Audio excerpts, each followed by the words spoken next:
ওমানের আল বারকা প্রদেশে অবৈধ জুয়া খেলায় জড়িত থাকার অভিযোগে ১৯ জন বাংলাদেশি নাগরিককে গ্রেফতার করেছে royal Oman police. ১৪ July Muscat থেকে প্রকাশিত এক সংবাদ বিজ্ঞপ্তিতে বিষয়টি নিশ্চিত করা হয়। পুলিশ জানায়, গোপন সংবাদের ভিত্তিতে বারকার একটি আবাসিক ভবনে অভিযান চালানো হয়। অভিযানে সংশ্লিষ্ট বাংলাদেশিদের জুয়ার আসর থেকে হাতে নাতে আটক করা হয়। তাদের কাছ থেকে জুয়ার বিভিন্ন সরঞ্জাম ও নগদ অর্থ জব্দ করা হয়েছে। গ্রেফতারকৃতদের বিরুদ্ধে প্রয়োজনীয় আইনি ব্যবস্থা প্রক্রিয়াধীন। ওমানের প্রচলিত আইন অনুযায়ী জুয়া খেলা একটি দণ্ডনীয় অপরাধ। বিশেষ করে প্রবাসীদের বিরুদ্ধে এ ধরনের অপরাধে কঠোর শাস্তির বিধান রয়েছে, যার মধ্যে রয়েছে জরিমানা, কারাদণ্ড, এমনকি দেশে ফেরত পাঠানোর ব্যবস্থা। ওমানের নিরাপত্তা বাহিনী জানিয়েছে, দেশের ভেতরে যে কোনো ধরনের অবৈধ কর্মকাণ্ডের বিরুদ্ধে নিয়মিত অভিযান চালানো হচ্ছে। এদিকে বাংলাদেশ দূতাবাস ও প্রশাসন থেকে ওমান প্রবাসীদের সতর্ক করে বলা হয়েছে, সুশৃঙ্খল আচরণ বজায় রাখা এবং স্থানীয় আইন কঠোরভাবে মেনে চলা প্রত্যেক প্রবাসীর দায়িত্ব।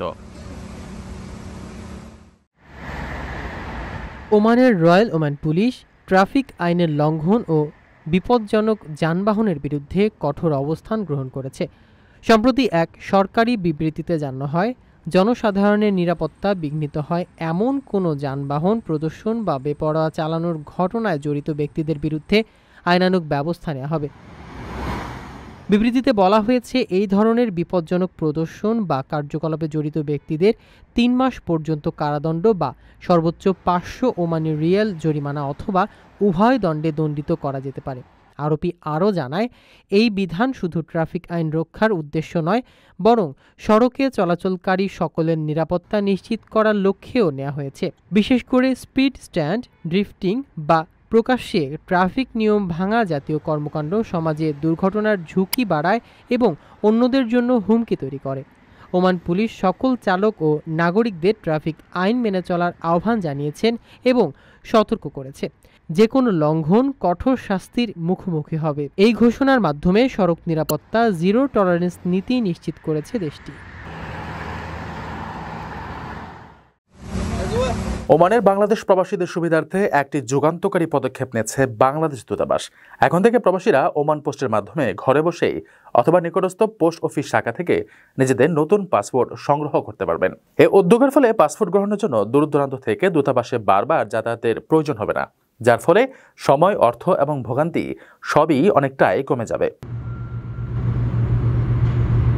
দূতাবাস জানিয়েছে, নিকটস্থ ওমান পোস্ট শাখা থেকে পাসপোর্ট সংগ্রহে ১ ওমানি রিয়াল এবং হোম ডেলিভারির ক্ষেত্রে ১.৫০ রিয়াল সার্ভিস চার্জ প্রযোজ্য হবে, যা সরাসরি ওমান পোস্টকে পরিশোধ করতে হবে। প্রাথমিকভাবে যাদের পাসপোর্ট প্রস্তুত রয়েছে তাদের আগামী ২০ জুলাই ২০২৫ থেকে ওমান পোস্টের নিকটস্থ শাখায় গিয়ে আবেদন করার জন্য অনুরোধ করা হয়েছে। আবেদনপত্র যথাযথভাবে পূরণ করে এবং মূল পাসপোর্ট ডেলিভারি স্লিপ সংযুক্ত করে তা জমা দিতে হবে।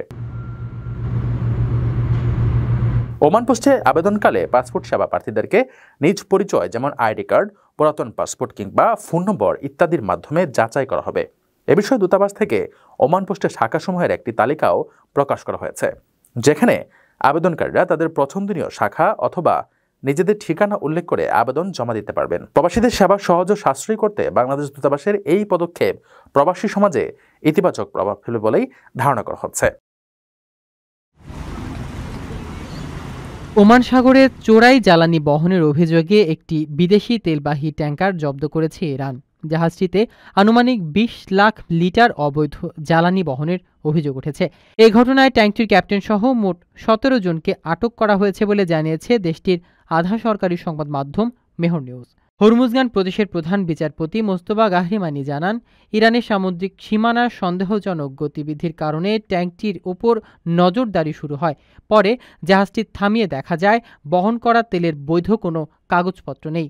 ফলে এটি চোরাচালান হিসেবে বিবেচনা করে তাৎক্ষণিকভাবে জব্দ করা হয়। তবে আটককৃত ট্যাঙ্কটির জাতীয়তা বা গন্তব্য সম্পর্কে কোনো বিস্তারিত কিছু জানানো হয়নি। দক্ষিণ ইরানের জাস শহরে ঘটনায় প্রাথমিক তদন্ত শুরু হয়েছে। সংশ্লিষ্টদের বিরুদ্ধে আইনি প্রক্রিয়া অব্যাহত রয়েছে।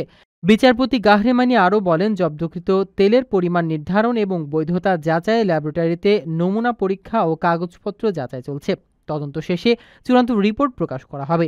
এই ঘটনাটি ইরানের জলসীমার জ্বালানি চোরাচালান প্রতিরোধে দেশটির কঠোর মনোভাবকেই বহিঃপ্রকাশ করছে।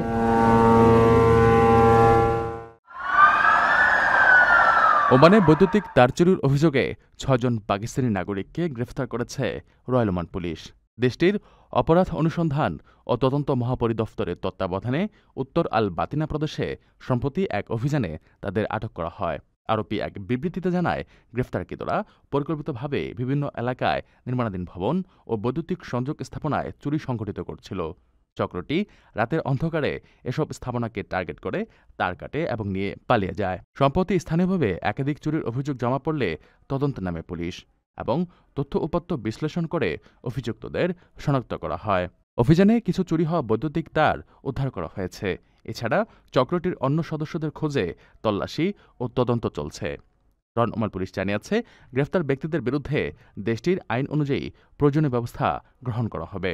একই সঙ্গে নাগরিকদের সতর্ক থাকার আহ্বান জানিয়ে বলা হয়েছে, কোনো সন্দেহজনক কর্মকাণ্ড দেখা গেলে দ্রুত 9999 নম্বরে অবহিত করতে।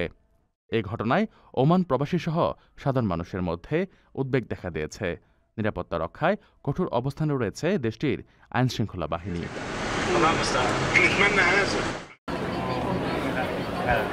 মালয়েশিয়ায় প্রবেশের অনুমতি পেয়েও ফেরত পাঠানো হলো বাংলাদেশ, পাকিস্তান ও ইন্দোনেশিয়ার ১৩১ নাগরিককে। কারণ পর্যাপ্ত অর্থ না থাকা, সন্দেহজনক হোটেল বুকিং এবং ইমিগ্রেশন নিয়ম ভঙ্গ। গত ১৪ জুলাই মালয়েশিয়ার আন্তর্জাতিক বিমানবন্দরের টার্মিনাল ১-এ পরিচালিত বিশেষ স্ক্রিনিং অভিযানে এসব প্রবাসীকে আটক করা হয়। Malaysian border control and protection agency জানায়, কিছু যাত্রী ৩০ দিন থাকার পরিকল্পনা করলেও সঙ্গে ছিল মাত্র ৫০০ রিঙ্গিত, যা তাদের ভ্রমণ উদ্দেশ্য নিয়ে সন্দেহ তৈরি করে। দি সান ডেইলির প্রতিবেদনে বলা হয়, বিকেল ৩টা থেকে রাত ১০টা পর্যন্ত চলা অভিযানে ৩০০ জনের বেশি যাত্রীর নথিপত্র যাচাই করা হয়। তাদের মধ্যে ৯৬ জন বাংলাদেশি, ৩০ জন পাকিস্তানি ও ৫ জন ইন্দোনেশীয় নাগরিককে ফিরিয়ে দেওয়া হয়। মালয়েশিয়ার ইমিগ্রেশন কর্তৃপক্ষ জানায়, বৈধ ভিসা থাকলেই হবে না, থাকার খরচ, যথাযথ পরিকল্পনা ও নিয়ম মানাও বাধ্যতামূলক। আপনার স্বপ্নগুলো আকাশ ছুবে প্রবাসীর হেলিকপ্টারের মাধ্যমে। বিয়ে, জন্মদিন অথবা যে কোনো বিশেষ প্রয়োজনে হেলিকপ্টার ভাড়া করতে যোগাযোগ করুন স্ক্রিনে দেয়া নাম্বারে। প্রবাসীর হেলিকপ্টার, নিরাপদ ও সাশ্রয়ী বাহনের বিশ্বস্ত নাম।